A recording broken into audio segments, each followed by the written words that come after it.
Boa tarde, gente. O nosso grupo hoje vai falar das diabetes. E o diabetes, ele constitui um importante problema de saúde pública, envolvendo altos custos destinados ao tratamento dos pacientes. O objetivo do nosso trabalho é discutir a importância do conhecimento acerca do diabetes e dos cuidados relativos às intervenções odontológicas em pacientes diabéticos. Como a Yasmin citou anteriormente, a diabetes é um problema de saúde pública gravíssimo, porque afeta social, economicamente e, óbvio, a vida do paciente que sofre com essa patologia. A diabetes é caracterizada pela hiperglicemia, que tem alguns sintomas como a sede excessiva, aumento do volume urinário, perda de peso, e o cirurgião dentista tem que estar atento a esses sintomas, porque com esses sintomas ele consegue ver as condições do paciente e muitas vezes até identificar o tipo de diabetes que ele tem. Na primeira consulta odontológica, o cirurgião dentista deve obter informações a respeito do tipo de diabetes, tratamentos prévios, medicações utilizadas pelo paciente, bem como classificá-lo de acordo com o grau de risco para procedimentos clínicos. Também deve ser investigados quadros infecciosos, uso de antibióticos e de outros medicamentos para complicações relacionadas à doença do paciente. É importante ressaltar que os pacientes submetidos à insulinoterapia apresentam suscetibilidade aumentada à hipoglicemia durante o procedimento odontológico. Adicionalmente, os hipoglicemiantes orais eles podem sofrer interações medicamentosas com fármacos prescritos pelo cirurgião dentista.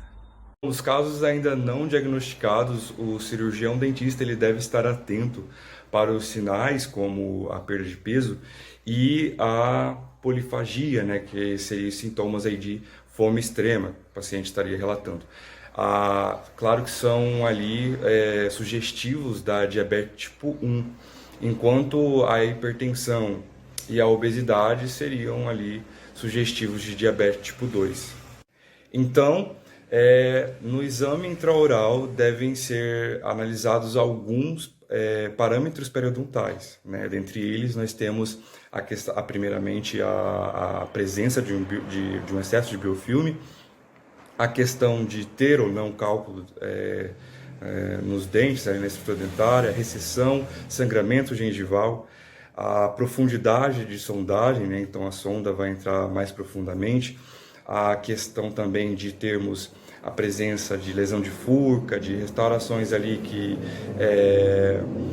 mal feitas, olha a moto, de restaurações mal feitas.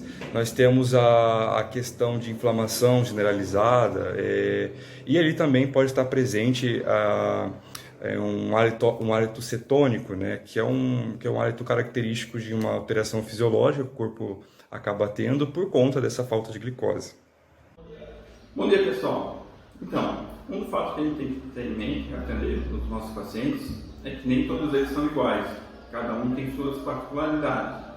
O atendimento de pacientes diabéticos, eles devem ser adaptados conforme suas particularidades, levando em consideração o horário e tempo de procedimentos clínicos.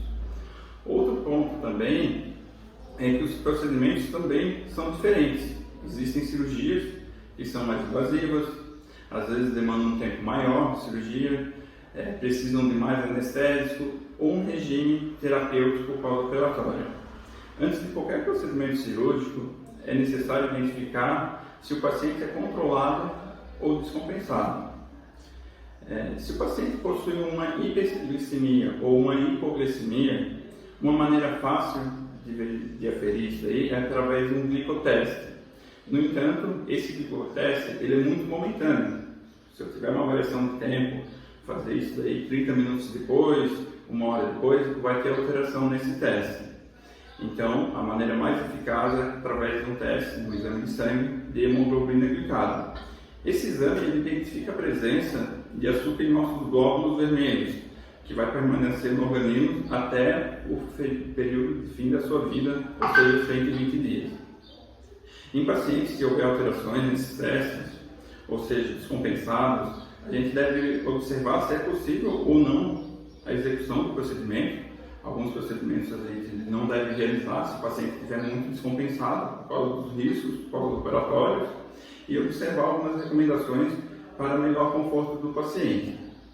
O melhor horário para consulta de pacientes diabéticos é no período da manhã, em que a insulina atinge seu nível máximo de secreção e, adicionalmente, durante a manhã, os níveis endógenos de corticosteroides estão mais elevados, permitindo uma maior tolerância do paciente ao aumento da adrenalina e glicemia, em que resultam em situações de estresse. Consultas longas devem ser evitadas, pois podem levar o paciente a quadros de ansiedade. Além disso, o paciente deve alimentar-se normalmente antes das consultas.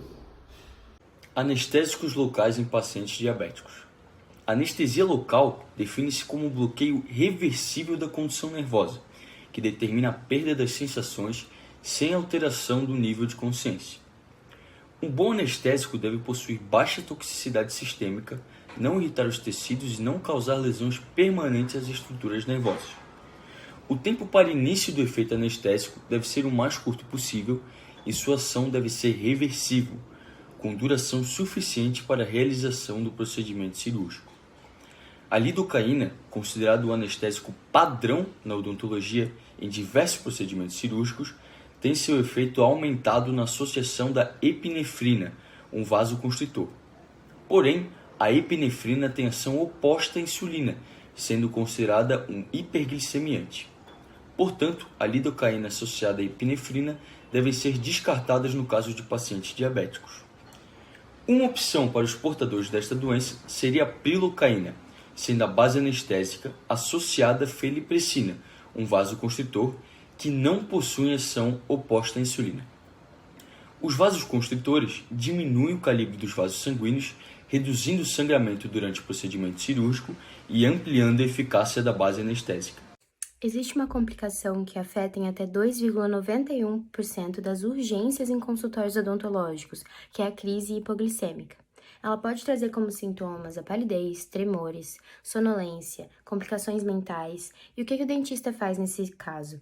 Ele para o procedimento, oferece ao paciente alimentos ricos em carboidratos, como mel e suco de frutas, e de 15 em 15 minutos vai fazendo o monitoramento da glicemia capilar do paciente até que tenha uma normalização.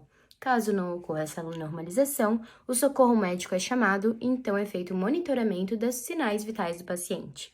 Agora, se o paciente estiver inconsciente, é necessário o uso de medicamentos, nunca por via oral, mas sim por via endovenosa, de uma solução aquosa de glicose, 50% e 50 ml, de 2 a 3 minutos. O diabetes é um problema de saúde pública, necessitando de grandes cuidados, não apenas por parte do cirurgião dentista, como também por uma equipe multiprofissional. Durante o atendimento odontológico, uma criteriosa anamnese é indispensável para a decisão das condutas terapêuticas e realização correta dos procedimentos. Recomenda-se especial atenção aos tipos e posologia dos medicamentos utilizados pelo paciente, bem como a escolha dos anestésicos locais. Por fim, ressalta-se que todos os procedimentos devem ser realizados de acordo com as particularidades do caso a ser tratado, proporcionando tranquilidade e bem-estar aos pacientes durante o atendimento.